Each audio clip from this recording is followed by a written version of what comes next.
Two types of people in the world: wandering generalities and meaningful specifics. A wandering generality lists the tide of life, take it where it may. A meaningful specific knows who they are, what they want to be, where they're going, why they're going there, how they're going there, when they're going there, and they're in control as best they can with a plan, an action plan. Do you think that, because you've been around, I mean, again, you've been in business for 50 years, man. So it's like, let's be honest, man. I mean, does a president or does a governor or does a whoever, could they have an effect on your business or the way that you create your business or even your financial future? I mean, do their roles, I mean, should we be involved in the political process or should we not? Should we just stay out of it? Who cares what happens, man? Let's just go build our businesses. Whatever's going to happen is going to happen. Or do we become one of those people that say, hey, look, maybe I should be outspoken so that we can change certain, politicians that are harming our environment and harming our cities and harming our states and ultimately our country. I mean, I don't know. What's your thoughts on that, man? Yeah, great. Put it this way. There is 1,001 causes that are all worthwhile.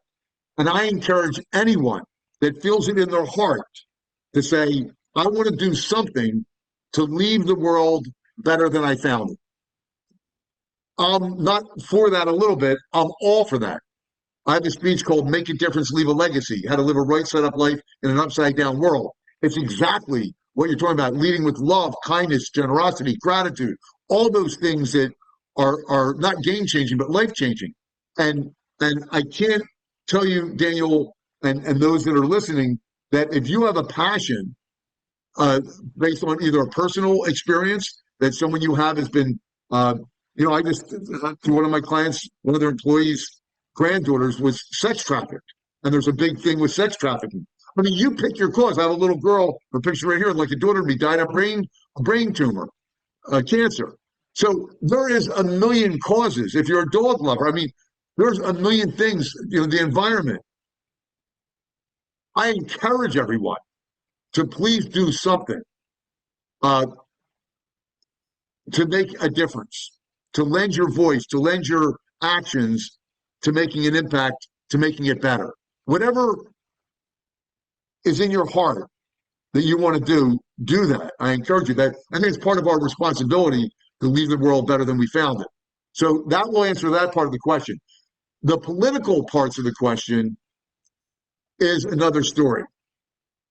I think that with the amount of time that we have, and we all have the same amount of time, that we're working and doing what we need to do to make a difference, I think we have to make up our mind as to, most importantly, what I always say is what is the highest and best use of your time?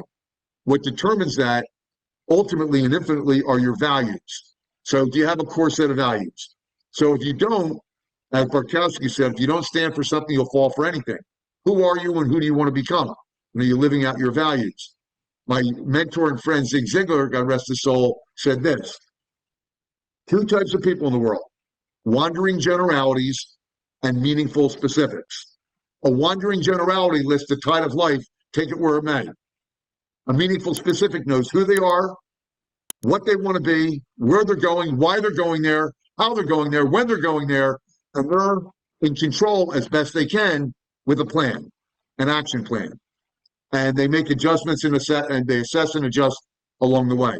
So I don't spend time with, I'll vote who I believe. I watch as much as I feel I need to watch to make the best informed decision I can make that I believe will be in the best interest of my family, myself, and the country.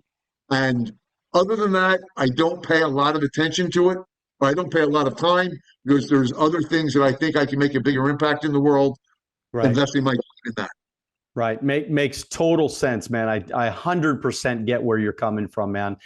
You've been on stage thousands of times, man. You've been in front of people thousands of times. I mean, you have impacted tens of thousands, if not hundreds of thousands of people since you've been, doing what you're doing. Was there ever a moment? I mean, did you ever, like, if you were to think back, maybe from the beginning or at any stage during those times, I mean, did you ever have a funny moment, man? Did you ever screw up really bad? Do you have like one of those keynote speeches that you screwed it up, or it just didn't go as well as you thought it would go, or maybe a funny moment? I don't know. Yeah. Well, that's a whole nother loops and blunders. That's a whole TV show that we could do, another podcast show. I'll tell you one I can't tell, because I can say I brought a volunteer up, and be careful if you're a speaker that the volunteer, I did this after like kind of a happy hour that they had, and the volunteer was drunk and he said some lewd things in the microphone, and it Wow. was and something you just don't prepare for. But I'll tell you the funniest thing that ever happened to me, and this is true. And so I'm in Des Moines, Iowa, and I'm giving three of the same speeches to three different audiences throughout the day. The company was called A Million Miles of Motivation, and they sold a subscription program to companies that they can come in and listen to speakers, different speakers throughout the month, and that was the subscription model. And I was one of the speakers, and the first group, I came in the morning, early afternoon, late afternoon.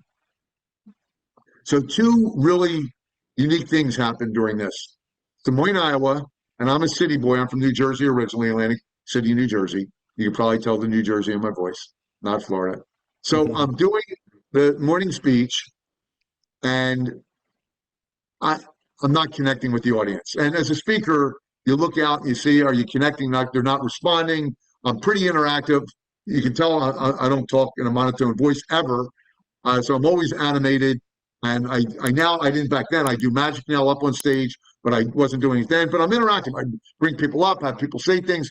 None of that was happening. So I leave after that first speech, and I go out the double doors on my way to the bathroom. Well, speakers wear hands-free lavalier, or they wear a countryman mic, which is the mic that goes down like this.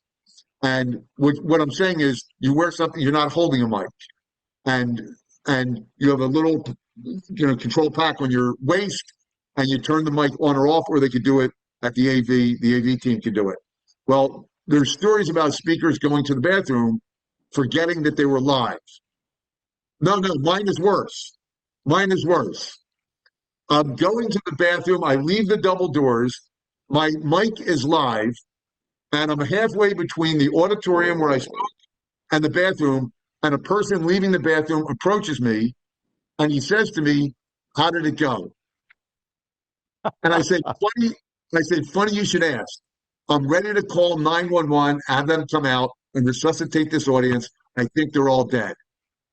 And as clearly as you can hear me now, that's how clearly you can hear me they could hear me in the auditorium. Oh And my God. there was a gasp. Well, 2 seconds later, I see the woman who was the assistant to the president. I see the doors, two double doors, flail open, spring open, her arms flailing in the air, saying, "You're live, you're live." And I stood there, I didn't move. I said, "Ladies and gentlemen, it just goes to show you, if you say anything with enough passion and conviction, people will believe you. You've been a great audience. Give yourselves a round of applause." And you can hear a click, sign, And a then round of everybody out in the other room was clapping for you. and so they all heard me, and they had a sigh of relief. And what's great is I killed two birds with one stone. Not only did I save myself, but also didn't have to go to the bathroom anymore because I just did. Oh my God. That is hilarious, Mike. Oh my God. That's like the worst fear though. When you have that, you got the mic on and then you got to go use the rest. I mean, that's like, that everybody's going to listen. So, wow, that's pretty funny stuff. True Hey, story. Mike, as we kind of wrap up, man, I really, I mean, this has been so much fun. We could do at least 3 or 4 more hours for sure. I want you though to kind of share with us how our audience can get a hold of you. Like what, how can we support you? How can we help you? Where can we find you? How can we connect with you? So you're up, my friend. Well, thank you for that. First of all, it was great getting on this show with you, Daniel. Thank you for having me.